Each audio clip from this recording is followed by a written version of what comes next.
Dr. Jason Lemieux from PhysioMed Oakville. We're going to go over a quick foam rolling sequence. So when you're at home, it doesn't matter to me what kind of roller you have. It could be a longer roller, a rumble roller, something smaller. You just want it dense enough where it feels like it's tolerable but manageable. So we're going to start with the roller. We're going to lunge our way down to the ground. We're going to get down in kind of an organized position. And I like starting from the top down. This order's not written in stone, but it just is kind of the way that my head works. So we're going to sit facing away from the roller, and I'm going to lean back so my rib cage, my mid-back is on the roller.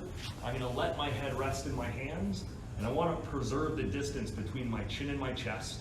As I pick my hips up, I'm essentially looking up the ceiling, letting my spine stay parallel to the floor, and I'm going to roll from the top of my shoulders just to the, we'll say the bottom third of my rib cage. A lot of people like getting all the way out onto their lower back. Won't get into it right now, but there's actually a couple of negative things that could happen, so we're going to stay more to that upper back. And for golfers, we want lots of thoracic spine or upper back mobility, and we're rolling out areas that we want to become mobile. I want my core and my lower back to become stable, so we don't really need to roll that out right now. As an advanced move, I could work on trying to roll out my lats. Now this could be lights out painful for people when they first start, so let's ease our way into that. From my upper back, I'm going to make my way down to my glutes. So from sitting on the roller, I can bring one leg up onto my knee, and I'm going to roll out essentially my back pocket. So I'm going to roll just the fleshier areas. You don't have to get right on the bony areas of the hip. We're just going to roll out essentially our back pocket. I'm going to do at least 10 seconds worth. If I feel like it's really tender or sore, I can kind of go to 30 or 60 seconds for kind of maximum benefit. From my glutes, I can move down to my hamstrings. So with a shorter roller, I'll just kind of do one at a time, brace my foot. I'm going to roll from just above the knee to the hip. After doing 2 or 3 passes down the middle, I can turn my leg a little to the outside. I can turn my leg a little to the inside to try to find those spots that are most restricted. After doing my hamstrings, obviously we would do both sides of this.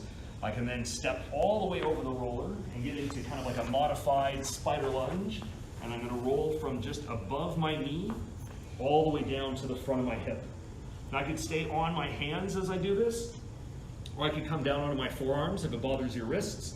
But we want to make our way from the knee down to the hip. Same thing, I could do a couple of passes down the middle. I could roll slightly to the outside. I could roll slightly to the inside to make sure that I get all of the areas that might be a little tight. And then to finish off, I'm going to kick the roller down to the most muscular part of my calves, and I'm going to brace, grabbing the ground nice and strong and getting nice and tall through my spine. I'm simply going to think about translating my hips forward and my hips backwards. Same general concept. I'll do a couple of passes down the middle. I'll rotate to the outside, rotate to the inside, and then I would switch legs. So if we're looking at upper back, lats as an advanced move, glutes, hamstrings, quads, and calves. Again, a minimum of 10 seconds. If things feel really good, I can move on to the next spot. If areas get a little tight or stiff, I'll try to ride it out for closer to 30 to 60 seconds. Research tells us we get kind of maximum benefit around there. This is going to increase blood flow, help with pliability. That's a nice Tom Brady move, and it's going to give us more range of motion that we want in our golf swing.